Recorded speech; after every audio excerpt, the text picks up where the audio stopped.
Parole de vie, février 2022. Celui qui vient à moi, je ne le rejetterai pas. Jean, chapitre 6, verset 37. Cette affirmation de Jésus s'inscrit dans un dialogue avec la foule qui, après le miracle de la multiplication des pains, lui demande à nouveau un signe pour croire en lui. Jésus révèle qu'il est lui-même le signe de l'amour de Dieu. En effet, il est le Fils qui a reçu du Père la mission d'accueillir et de ramener toute créature dans sa maison, en particulier tout être humain, créé à son image.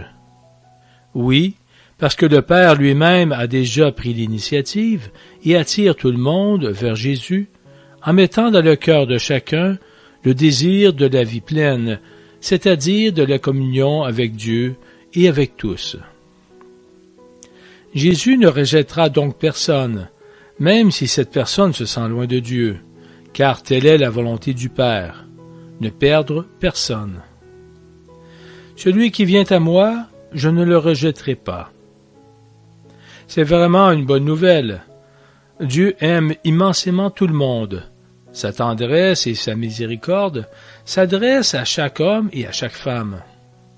Il est le Père patient et miséricordieux qui attend celui qui se met en route, poussé par sa voix intérieure. Nous sommes souvent pris de doute. Pourquoi Jésus devrait-il m'accueillir? Que veut-il de moi? En réalité, Jésus nous demande seulement de nous laisser attirer par lui, en libérant notre cœur de tout ce qui l'encombre, pour accueillir son amour gratuit avec confiance. Cependant, c'est aussi une invitation qui fait appel à notre responsabilité. En effet, si nous faisons l'expérience d'une telle tendresse de la part de Jésus, nous nous sentons poussés à notre tour à l'accueillir dans chaque prochain, homme ou femme, jeune ou âgé, bien portant ou malade, de notre propre culture ou d'une autre. Ne rejetons personne.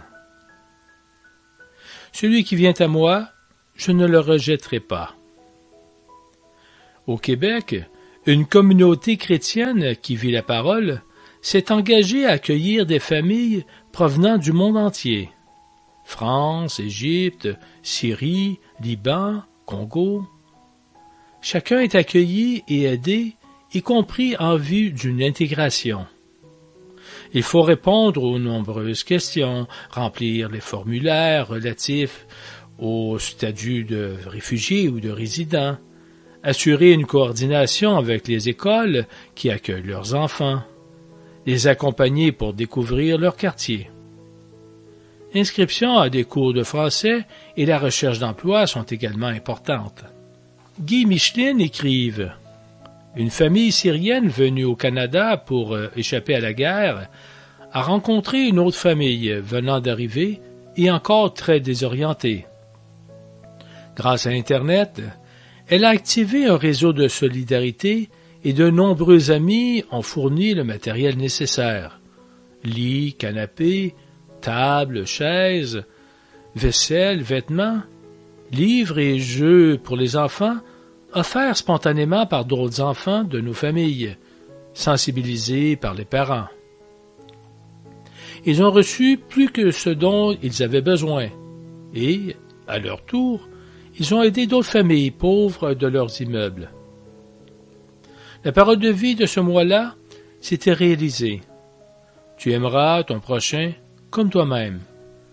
Celui qui vient à moi, je ne le rejetterai pas. C'est ainsi que nous pouvons transformer en vie la parole, en témoignant de la proximité du Père auprès de chaque prochain et de chaque communauté. Voici une méditation de Chiara Lubick sur l'amour de miséricorde. Cet amour, écrit Chiara, nous fait ouvrir notre cœur et nos bras aux malheureux, aux marginaux, aux victimes de la vie, aux pécheurs repentants. C'est un amour qui sait accueillir le prochain égaré, qu'il soit ami, frère ou inconnu, et lui pardonner et lui pardonner 70 fois 7 fois. Un amour qui ne mesure pas et ne sera pas mesuré.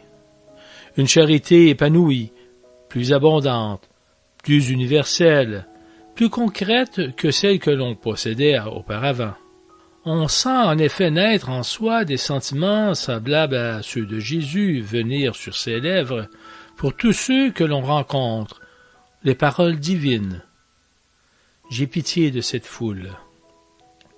La miséricorde est l'expression ultime de la charité, son accomplissement. Et la charité surpasse la souffrance, parce que cette dernière n'existe qu'en cette vie, alors que l'amour demeure aussi dans l'autre. Dieu préfère la miséricorde au sacrifice.